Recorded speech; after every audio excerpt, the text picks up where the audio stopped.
This is Prime Crime Network. Joseph Killens wants out of jail and is asking a Tampa judge to release him. Joseph Killens, prosecutors say, went on a violent crime spree last week. And now this week, he wants out of jail. At a bond hearing Wednesday, prosecutors are fighting to keep him locked up. The lead detective described how he viciously attacked a food delivery driver at gunpoint.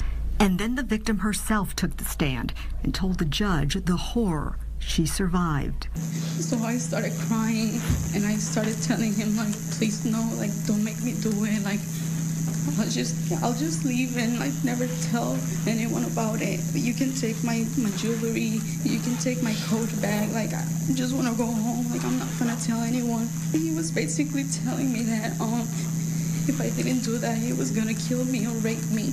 They say the night of April 18th, Killens kidnapped and raped a DoorDash driver after she stopped to make a delivery.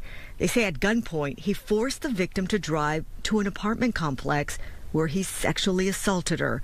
Detectives say what might have saved her life was the fact she had her earpods on and was talking to her girlfriend at the moment Killens approached her.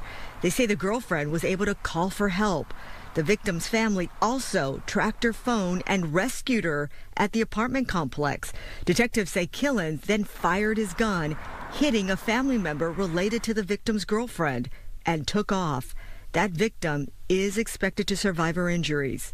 But detectives say Killens' crime spree wasn't over. The next day, they say, he attacked another woman at the same apartment complex and stole her backpack.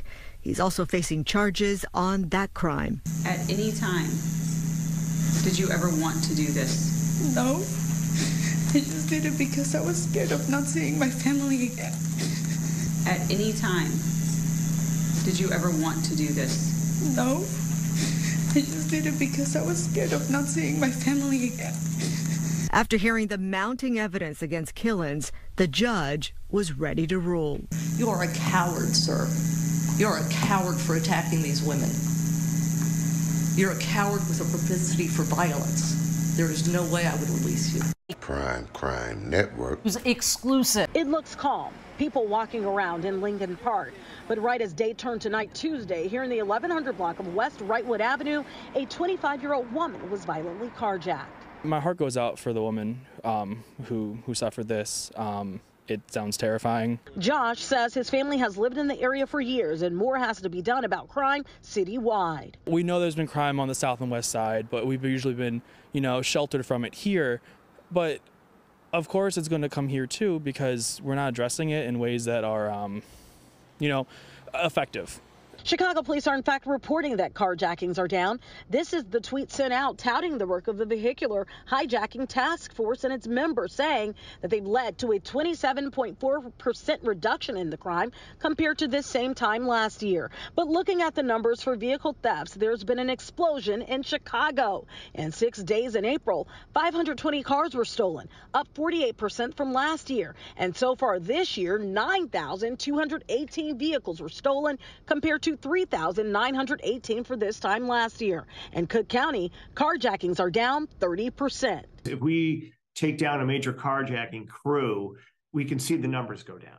And these crews could be 7, 14, 25 different individuals. And it's a mixture of juveniles and adults. The task force is helping to cut down on those numbers, but at the same time are forced to cut some of the criminals loose. If those kids are 12 and 13 and 14 years old, we have no choice but to just drive them home to their parents. Prime Crime Network. It was exclusive. Zaki Alakim, he's 33 years old and identified as the shooter, and 34-year-old Jolie Jean, both arrested for a number of charges, including conspiracy and murder. Now, authorities say the pair planned and conspired to murder Rachel King, who was the longtime girlfriend of a man named William Hayes. Now, Hayes had an affair with the defendant Julie Jean last year, and after he broke it off, authorities say that Jean continued to harass Hayes and the victim King. Now, King was killed as she waited in her car at a Cheltenham Dunkin' drive-thru as multiple people were in line. Investigators say through surveillance and phone records,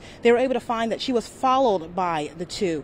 her son in the back seat and witnessed his mother's murder. The DA says he's been working again to make sense of this. The details cold-blooded of this innocent woman. King's parents also spoke publicly for the first time today. We can't articulate how grateful we are for the work that has been done to this point and the work that is still yet to be done, that they are committed to doing.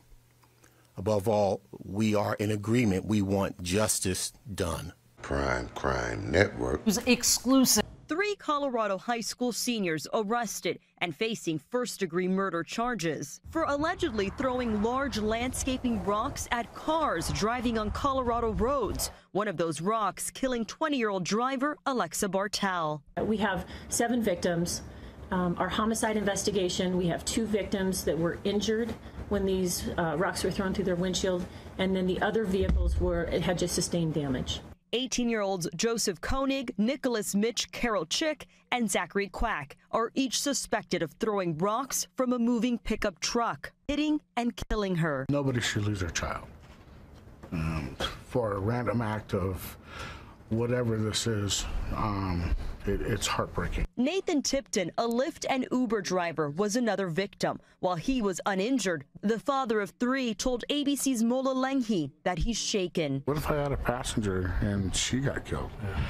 You know, then I don't know how well I would sit on my conscience. Investigators say they tracked down the suspects using cell tower data and tips from the public after Bartell's family pushed for answers. And they're incredibly grateful that these suspects are at least identified and brought to justice for what they've done.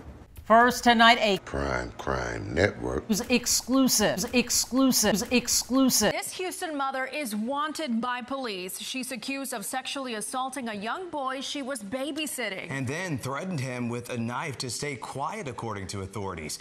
This court document details the troubling abuse that police say a 13-year-old boy suffered at the hand of his babysitter, 41-year-old Charlene Gale Cornegay.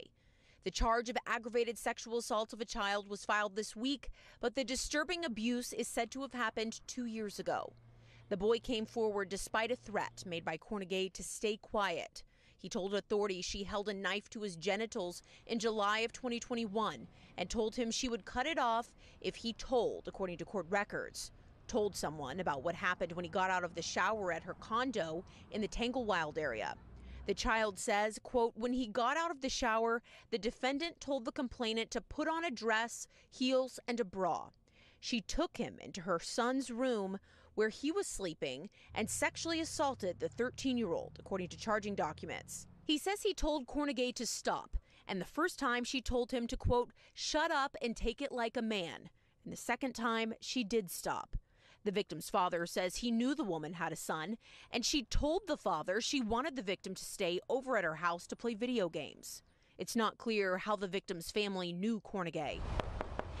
We went to her home today, hoping to ask about the allegations. Hi, I was looking for Charlene. We also called, but the person on the other end of the line almost immediately hung up. Cornegay does have a criminal record and was serving a deferred sentence for a drug charge at the time of the alleged assault.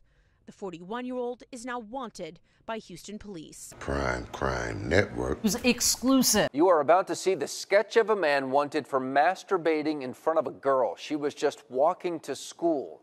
I thought it was a woman. The Collier County Sheriff's Office wants you to take a good look at this sketch tonight.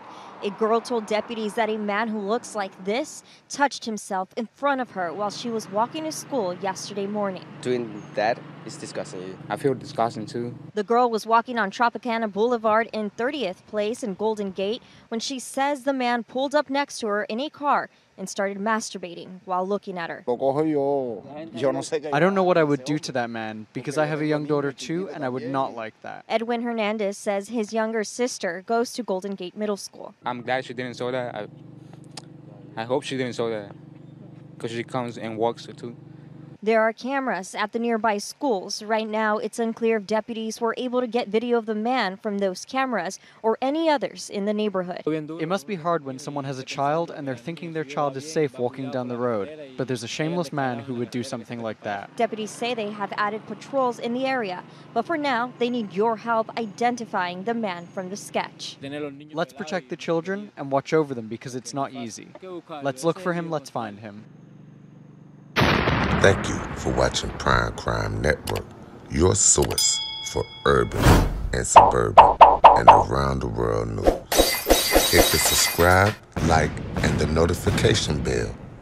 And check us out on primecrimenetwork.com.